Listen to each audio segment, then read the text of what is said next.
وبہ نستعین اما بعد۔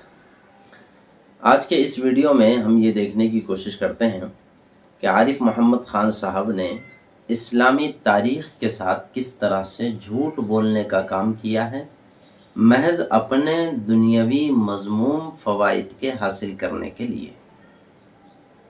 چنانچہ اس سے پہلے کہ ہم ایک تفصیل پیش کریں، ذرا سا جناب کا ایک کلپ دیکھ لیجیے۔ چونکہ احد کی لڑائی کے بعد 1/3 پروشوں کی آبادی ختم ہو گئی تھی۔ دیکھ لیا آپ حضرات نے، جناب یہ کہتے ہیں کہ چونکہ جنگ احد میں مسلمان پروشوں کی 1/3 تعداد ختم ہو گئی تھی، یعنی 1/3، یعنی اگر اس وقت جتنے مسلمان موجود تھے ان مسلمانوں کے 3 حصے کیے جائیں تو ان میں سے 1 حصہ ختم ہو گیا تھا۔ انا للہ و انا الیہ راجعون۔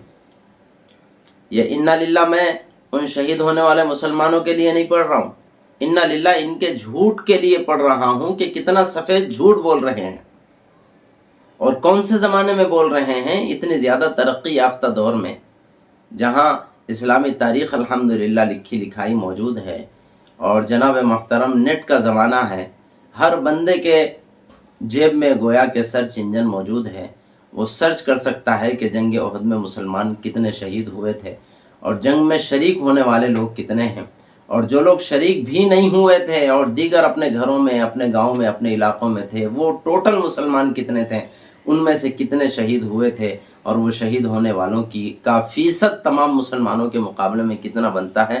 سب کے لیے آسان ہے، لیکن پوری ڈھٹائی کے ساتھ ٹی وی چینل پر بیٹھ کر کے جھوٹ بولتے ہیں۔ دیکھیں، نمبر 1 تو یہ کہ مسلمان جو آقا صلی اللہ علیہ وسلم کے ساتھ جنگ احد میں شرکت کے لیے مدینہ منورہ سے نکلے تھے، ان کی کل تعداد تھی 1000 کی، لیکن پھر اتفاق سے ایسا ہوا کہ کچھ دور جانے کے بعد عبداللہ بن ابی جو منافقوں کا سردار تھا، اس نے اپنے قریبی ساتھیوں کو بہکا کر کے، جن میں اکثر و بیشتر منافقین تھے، 300 منافقین کو حضور سے اور صحابہ سے علیحدہ کر لیا۔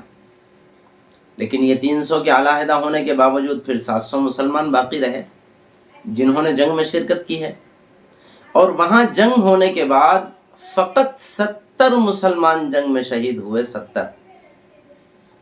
اب ان جناب کو کوئی حساب سکھائے اور یہ بتائے کہ 70 مسلمان 700 مسلمان کا 1/3 کیسے ہو جاتا ہے، 1/3 کیسے ہوتا ہے؟ یہ تو 1/10 ہے، اور وہ بھی کس کا؟ جنگ میں شریک ہونے والے 700 مسلمانوں کا 1/10 ہے۔ 700 نے شرکت کی اور 70 کو شہادت نصیب ہوئی۔ اچھا، یہ تو وہ مقدار ہے جو مسلمان اپنے آپ کو جنگ میں شریک کرنے والے ہیں۔ باقی وہ مسلمان جو مدینہ منورہ میں موجود تھے، وہ مسلمان جو مکہ المکرمہ میں موجود تھے، اور وہ مسلمان جو آس پاس کے بہت سارے علاقوں میں سینکڑوں کی تعداد میں موجود تھے، ان ساروں کو ملا لیا جائے تو پتہ نہیں کتنے ہزار مسلمان ہو جائیں گے۔ اب اتنے ہزاروں مسلمانوں میں 70 مسلمان شہید ہو گئے تو جناب محترم یہ کہتے ہیں کہ 1/3 مسلمان شہید ہوئے تھے۔ انا للہ و انا الیہ راجعون۔ اس سے سفید جھوٹ اور مسلمانوں کی تاریخ کے ساتھ دھوکہ اور کیا ہو سکتا ہے؟ اچھا، انہوں نے یہ بات کیوں کہی ہے، اس کو ہم نے وضاحت کے ساتھ اس سے پہلے 2 ویڈیو میں واضح کیا ہے۔ اس ویڈیو کے ڈسکرپشن میں بھی انشاءاللہ میں اس کا لنک ڈال دوں گا۔ گزارش کرتا ہوں کہ وہاں سے جا کر کے مکمل 2 ویڈیوز بھی دیکھ لیں تاکہ ساری بات ہمیں سمجھنا اور اچھی طرح سے جناب محترم کو جاننا آسان ہو جائے۔ بہرحال یہ تو ان کا جھوٹ تھا۔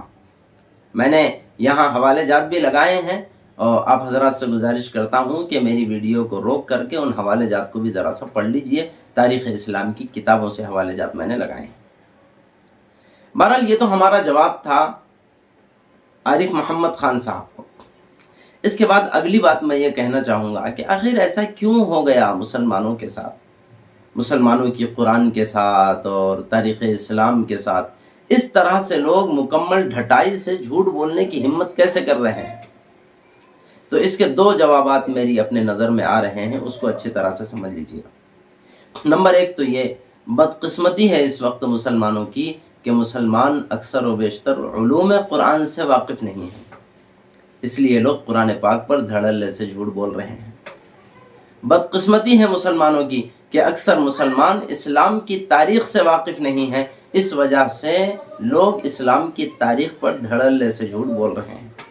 ایک افسوس تو یہ ہے، ایک وجہ یہ ہے، اور دوسری وجہ یہ ہے، اور یہ اس سے بڑی وجہ ہے، اس سے بڑی بدقسمتی کی بات ہے کہ اللہ کے فضل و کرم سے جو لوگ بیچارے اسلام کی تاریخ کو جانتے ہیں، جو لوگ بیچارے قرآن پاک اور احادیث رسول اللہ کے علوم سے واقف ہیں، ان میں سے بہت سارے ایسے ہیں کہ جو نہ تو ٹی وی چینلوں پر جانا چاہتے ہیں، نہ کسی کو جانے دینا چاہتے ہیں، نہ وہ دیکھنا چاہتے ہیں، نہ کسی کو دیکھنے دینا چاہتے ہیں۔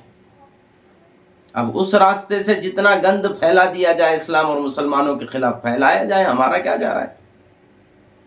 ایسے لوگوں سے گزارش ہے، آقا صلی اللہ علیہ وسلم کی سیرت ہمیں مد نظر رکھنی چاہیے کہ آقا صلی اللہ علیہ وسلم نے میدان کون سا ہے، راستہ کون سا ہے، اس کا اعتبار کیے بغیر جس میدان میں جس راستے سے اسلام کا دشمن آیا تھا، اس راستے سے جا کر کے آقا صلی اللہ علیہ وسلم نے اس پر فتح حاصل کی ہے، اور اس کو زیر کیا، اس کو سر کیا۔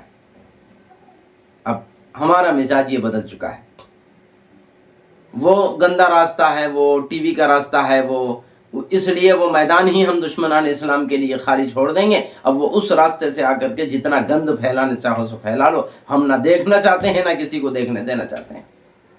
یہ وجہ ہے کہ پھر لوگ اس طرح سے ٹی وی چینلوں پر بیٹھ کر کے اسلام اور مسلمانوں کی مخالفت کر رہے ہیں۔